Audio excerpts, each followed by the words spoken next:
Assalamualaikum warahmatullahi wabarakatuh, teman-teman. Kembali lagi dengan saya Hadi Jiwa, hanya di channel saya. Teman-teman, kemarin saya sempat vakum ya, tertidur pulas, tidak mengonten. Sekarang akhirnya saya bisa bangun lagi dan bisa mengonten kembali. Teman-teman, kali ini saya akan mengonten yang simpel-simpel saja, yaitu membahas makanan di bulan Ramadan. Ada apa aja makanan yang favorit di Indonesia ini? Saya akan bahas salah satunya menjadi makanan yang terbaik. Ada 10 makanan yang akan saya bahas. Yang pertama adalah ya, itu dia. Yang salah satunya adalah kurma. Teman-teman, biasanya buah kurma itu dijadikan makanan untuk berbuka puasa karena kandungan mineral pada kurma yang cukup tinggi dapat membantu Anda agar tidak cepat merasa haus dan dahaga. Untuk saran konsumsi 3 butir kurma karena itu merupakan salah satu sunnah Nabi Muhammad. Dan yang kedua adalah batagor. Akronim dari batagor adalah bakso tahu goreng. Aksara Sunda merupakan khas Bandung yang mengadaptasi gaya Tionghoa Indonesia dan kini sudah dikenal di seluruh wilayah Indonesia. Secara umum, batagor dibuat dari tahu yang dilembutkan dan diisi dengan adonan berbahan ikan tenggiri dan tapioka, lalu dibentuk menyerupai bola yang digoreng dalam minyak panas selama beberapa menit hingga matang. Variasi lainnya yaitu siomay goreng dan dihidangkan bersama batagor dan dikombinasikan dengan bumbu kacang, kecap manis, sambal, dan air perasan jeruk nipis sebagai pelengkap. Nah, itulah batagor. Adalah makanan yang dicari di bulan Ramadan. Dan yang ketiga adalah es kelapa muda. Es kelapa muda atau es dagan dalam bahasa Inggris yang disebut dengan young coconut ice adalah minuman segar penyayuk dahaga yang terbuat dari daging dan air kelapa yang masih muda ya tentunya biar lebih manyos. Es kelapa muda merupakan minuman yang berasal dari Indonesia yang digemari oleh orang-orang.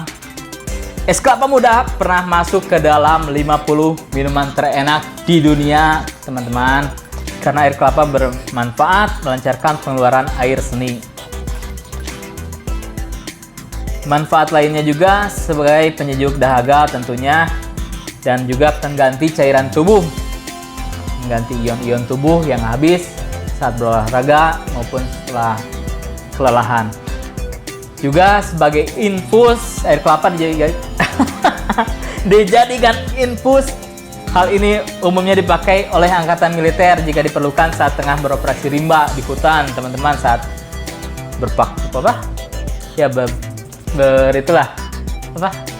perang. Saat perang.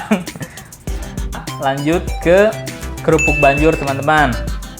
Jadi pada dasarnya kerupuk banjur adalah merupakan cemilan yang terdiri dari aci. Kerupuknya sendiri ada 2 jenis, yaitu kerupuknya berwarna merah dan juga ada yang berwarna kuning. Dan kerupuk ini memiliki bentuk seperti mie. Kerupuk tersebut terbuat dari aci yang dicampur bumbu agar gurih. Cara membuat kerupuk ini tidak digoreng dengan melainkan disangrai. Alhasil aroma kerupuk pun menjadi khas dan biasanya dicampur dengan olahan oncom. Jadi bumbunya dicampur dengan oncom, dicolek lalu diam sehingga menghasilkan rasa yang elegan dan sangat tradisional dan dicari sampai saat zaman milenial seperti ini karena itu merupakan makanan yang jadul, teman-teman. Oke, lanjut ke makanan jadul. Ada rujak cuka, ya. Di rujak cuka ini masih di Bandung juga terkenalnya karena ini adalah makanan dari Paris Panjapa alias Jawa Barat.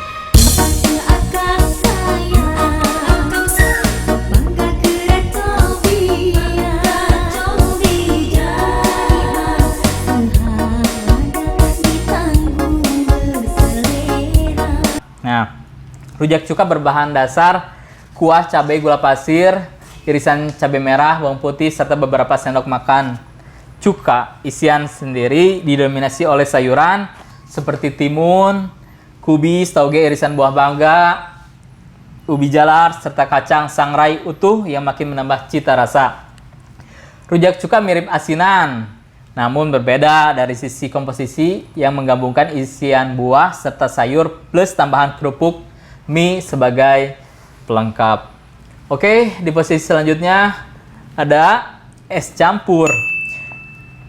Es campur adalah salah satu minuman khas Indonesia yang membuatnya dengan mencampurkan berbagai jenis bahan, biasanya dalam sirup manis dan Oke, lanjut dari es campur kita ke makan berikutnya, ada es kolak candil. Nah, es candil adalah merupakan yang terbuat dari ketan, gula merah, dan juga santan. Makanan ini biasanya adalah makanan yang cukup populer di kalangan atau di daerah Jawa. Di daerah lain juga dikenal dengan sebutan biji salak, karena bentuknya yang seukuran biji salak. Makanan ini sering disajikan sebagai makanan pembuka saat berbuka puasa juga, teman-teman. Oke, lanjut ke... Ya, ada es kolang-kaling. Es kolang-kaling atau buah atap adalah nama cemilan kenyal berbentuk lonjong dan berwarna putih transparan dan mempunyai rasa yang menyegarkan. Kolang-kaling yang biasanya kolang-kaling yang dalam bahasa Belanda biasa disebut dengan glibberdes. Ya, secara harafiahnya berarti benda-benda licin kecil. Ini dibuat dari pohon biji aren atau Arenga pinnata yang berbentuk pipih dan bergetah. Untuk membuat kolang-kaling, para pengusaha kolang-kaling biasanya membakar buah aren sampai hangus, kemudian diambil bijinya untuk direbus selama beberapa jam. Biji yang sudah direbus tersebut kemudian direndam dengan larutan air kapur selama beberapa hari sehingga difermentasikan. Oke, yang terakhir adalah es cendol. Es cendol merupakan makanan khas dari kota Bandung juga, yaitu terbuat dari tapioka yang dicampur dengan daun suji dan kemudian biasanya dicampur dengan santan juga dengan gula aren. Itu sangat enak dan mantap, teman-teman. Selanjutnya adalah bakwan. Ya. Bakwan merupakan makanan gorengan yang banyak dicari di bulan puasa. Terbuat dari sayuran, tepung terigu yang lazim ditemukan di Indonesia. Bakwan biasanya merujuk kepada kudapan, sayur-sayuran, biasanya dijual oleh penjajah kelilingan. Bahannya adalah tauge, irisan kubis, kol, irisan wortel, dicampur dalam adonan tepung terigu, dan digoreng dalam minyak goreng yang cukup banyak. Di Jawa Barat, bakwan disebut dengan bala-bala, bukan laba-laba, teman-teman. Ini adalah bala-bala, nama yang disebut di kota Jawa Barat. Di Jawa Tengah, terutama di daerah Pati, teman-teman. Di situ adalah disebutnya dengan pia. Di kota dan Kabupaten Malang disebut dengan weci. Dan di Sidoarjo dan Surabaya disebut ote-ote. Bakwan mirip dengan merasakan Jepang yasai tempura sayur. Bakwan sebenarnya berasal dari Tiongkok yang terlihat jelas pada kata bak yang berarti daging dan wan yang berarti bola.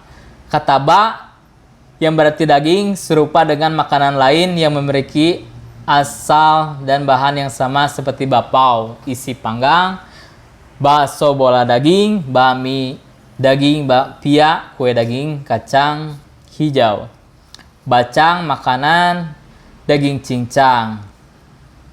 Pada saat terjadi perdagangan dan pertukaran budaya di Indonesia, resep makanan pun saling berbaur sehingga mempengaruhi masakan tradisional itu. Penggunaan kata bak sendiri merupakan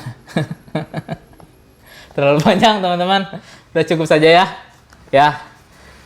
Ini sudah saya jelaskan panjang lebar dari 1 sampai 10. Alhamdulillah mengisi ngabuburit hari ini. Oke, teman-teman. Sampai jumpa di konten berikutnya. Mudah-mudahan ini bermanfaat, teman-teman. Saya mundur diri dari acara ini. Mudah-mudahan ketemu lagi di acara selanjutnya. Dan teman-teman diberi kesehatan, puasanya lancar, dan juga kesehatan